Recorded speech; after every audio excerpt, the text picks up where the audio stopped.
À toutes et à tous, la France, qui il y a peu encore s'est délectée à nous donner des leçons de démocratie, se retrouve aujourd'hui prise à son propre piège, plongée qu'elle est dans une grave crise. Pas de budget, pas de gouvernement et pas de compromis politique véritable propre aux grandes démocraties.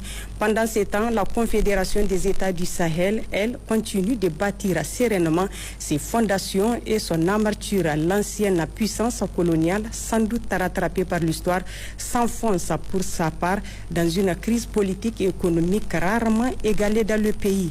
Tant et si bien que la grogne populaire dans les villes françaises ne cesse de monter, ce qui évidemment n'a pas laissé indifférente à la presse parisienne qui cloue au pilori l'actuel locataire de l'Élysée. Le commentaire est signé Abdoulaye Coulibaly. On ne change pas une équipe qui perd, titre le quotidien français Libération, après la nomination de Sébastien Lecornu comme nouveau Premier ministre français.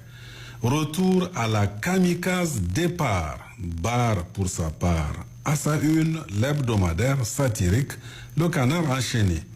Les commentaires de la presse française ne tarissent pas de critiques acerbes, traduisant le sentiment général de déception et même de colère qui anime les citoyens français eux-mêmes, qui voient comme une nouvelle provocation de la part du chef de l'État français la nomination d'un très proche à Matignon, et ce, malgré la énième censure du Parlement à l'encontre du gouvernement, et dire que le numéro 1 français se veut démocrate.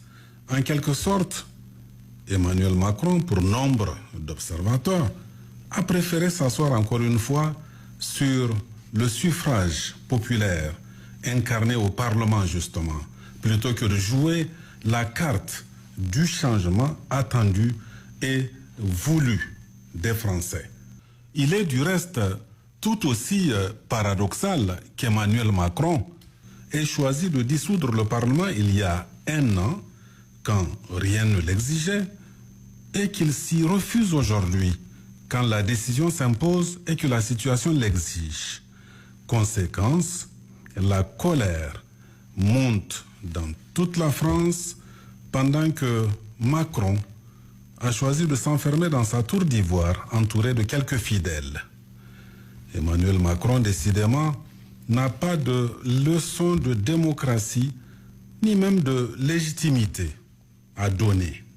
En tout cas, surtout pas aux États de l'AES, dont les dirigeants, eux, ont l'adhésion de leurs concitoyens.